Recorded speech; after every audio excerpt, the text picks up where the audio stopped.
Okay, Are you recording now? I am recording now.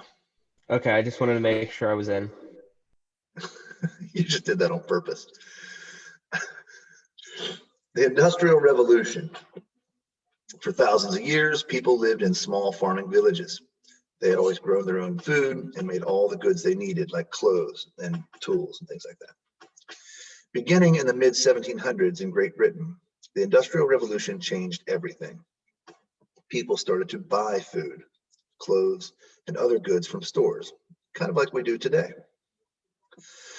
Over the years, farming in Europe had been changing. People had invented new ways to farm that made things easier and more efficient.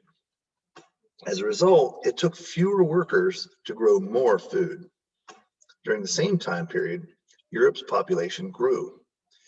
It was no longer possible for everyone to earn a living working on a farm, so many people moved to cities looking for work. The Industrial Revolution started in Britain's textile or cloth industry. The British merchants had been importing cotton from India since the 1600s. This raw cotton was spun into thread and then woven into cloth. The merchants wanted to expand the cotton industry in England. They developed a system in which raw cotton was sent out to peasant families. Workers would spin and weave the cotton and then send it back to the merchants. Because the families worked in their homes, this production method was called cottage industry. Under this system, production was slow. Inventors came up with ways to make spinning and weaving cloth faster. They invented tools like the spinning jenny, which spun many threads at one time, and the water-powered loom, which wove cloth quickly. With the invention of these machines, it didn't make sense for people to work at home. Some machines were powered by water, so they needed to be built next to rivers. Others were too big to be kept in people's homes. So manufacturers built large sheds or buildings where they kept the machines. Spinners and weavers came to work in these factories instead of working at home. From Great Britain's textile industry, the Industrial Revolution spread to other industries. It also spread to other countries. For example, Belgium, France, and Germany all experienced the Industrial Revolution. The ideas also crossed the Atlantic Ocean to the United States. In industrialized nations, people's lives became very different than they had been 100 years before. The majority of people in these nations now lived in cities instead of small farming villages. People bought food and clothing from stores. Instead of working on farms, many people now worked in factories. The Industrial Revolution changed the world forever. So earlier in the Industrial Revolution, we saw people making things in their homes in cottage industry. As new and better machines were developed, they just became too big for people's homes and they became too expensive for families to buy. So they started to be put into their own buildings, and these buildings came to be factories. Before the Industrial Revolution, most people lived in, well, it actually says this in the first paragraph up here. It says that most people lived in small farming villages. That's not working. So they lived in small farming villages. And the Industrial Revolution started in whose textile industry? Well, we read up here, the Industrial Revolution, oh boy, oops, what did I even do?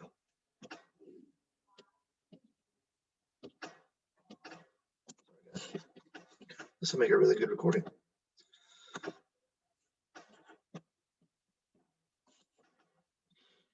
Yeah, so it started in whose textile industry? Well, if we look, this whole thing talks about Britain, but here it says Britain's textile industry. Britain's textile industry. So that's going to be Britain. An early method was called cottage industry because workers, we just read, they worked in their homes. Okay. Because families worked in their homes, This production method was called cottage industry. Cottage is kind of another name for a home or a homestead. The spinning jenny. This one's tricky. This one's definitely a test question. So we're going to look at this one. The spinning jenny was one of the textile machines. This one, the spinning jenny, which spun many threads at one time. And we'll look at some pictures of these in some later study. Okay, but it spun many threads at one time. So instead of having a person working a spinning wheel where they would try to spin threads together out of fiber, this one did many of them, like 7 at a time, I think. After the Industrial Revolution, of course, people bought food and clothes from stores. They worked in factories and lived in cities. So this would be all of the above. Most of the people in the world before the Industrial Revolution, they worked the land. They had to farm, they had to grow their own food, they had to sort of take care of themselves or take care of their village. After the Industrial Revolution, people were able to specialize. You know, you would have people who would farm, but then you'd have other people who would make coats and other people who would make hammers and other people who would make chairs. And we started to have cities. And the Industrial Revolution is that process of changing. Industrial Revolution spread to other Europeans and the blank blank, number 5. Well, this one, I'm going to attempt to write here, but we'll see what happens. The United States.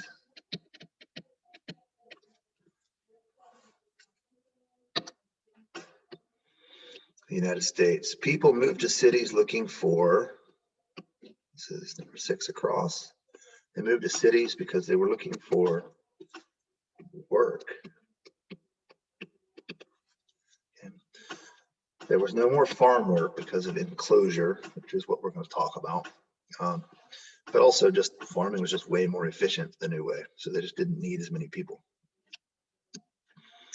At first, people spun and wove cotton in there. This is 7 across. People spun and wove cotton in their homes.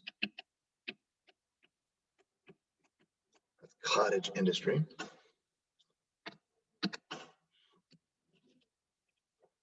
Spinners and weavers later worked in blank instead of their homes. They had a name for this building where work got done. This is a factory, or they worked in factories. IES. Okay. Number 9 across, raw blank was spun into threads and then woven into cloth. What did raw what? This is cotton.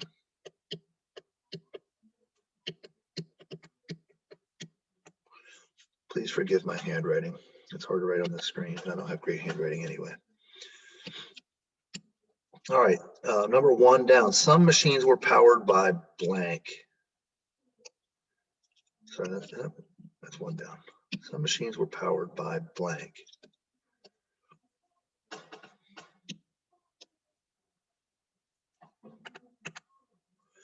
They were powered by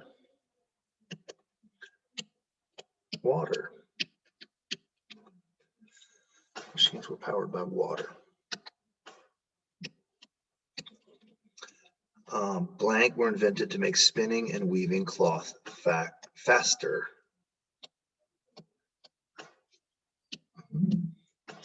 I believe these were called machines.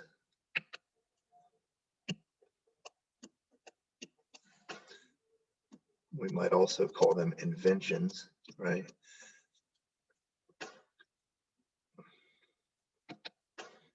Machines.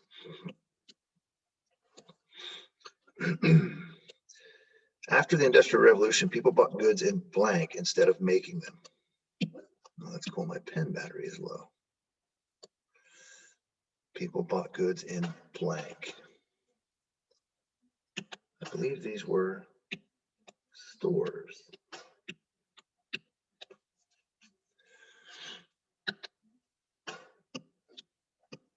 Okay. And the industrial blank began in the mid 1700s. Of course, this is the Industrial Revolution.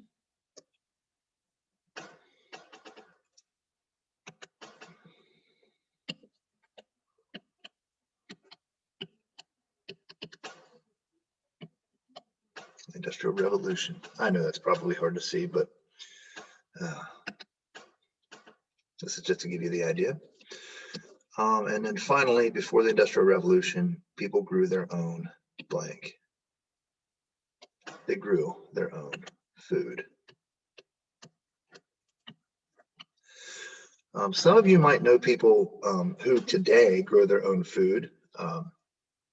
This is kind of an example of people trying to do things the old-fashioned way. And when we talk about the old-fashioned way, we're probably talking about the way things were done before the Industrial Revolution.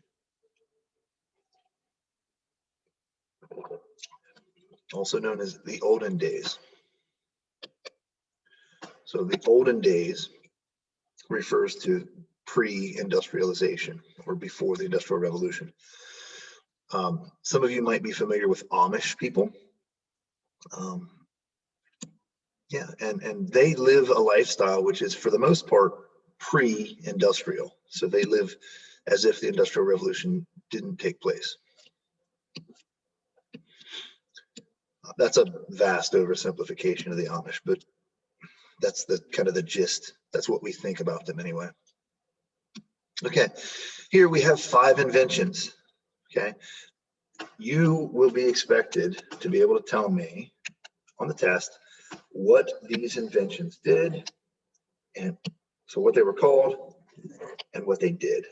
I don't necessarily need you to know who the inventor was or what year they were invented, but you should know the order that they were invented, sort of.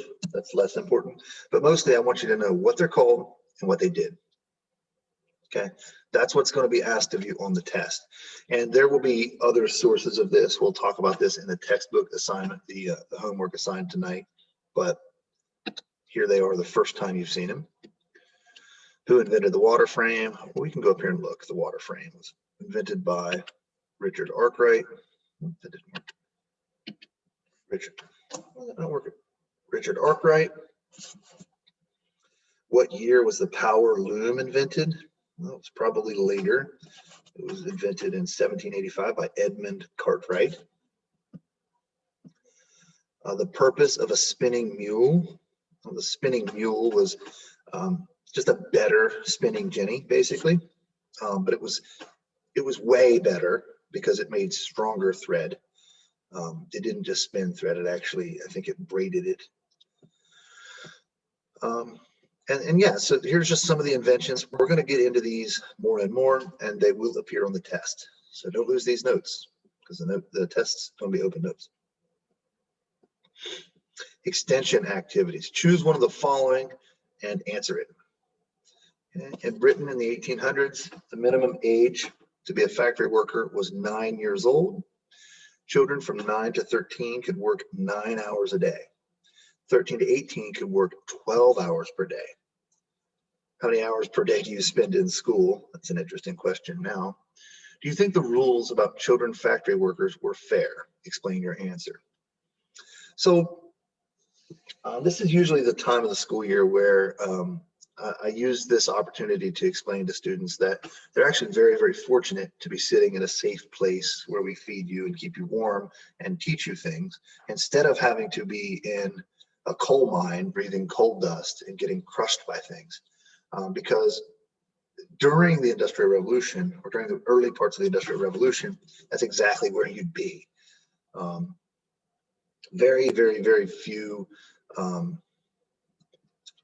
people your age would be considered young enough that you didn't have to work. By the time you got 10, 12, 13, 14 years old, you were expected to pull your weight and make money for the family and take care of yourself. And the work that would be offered to you would be pretty grim stuff, pretty tough stuff. We'll talk about that more when we get into the textbook.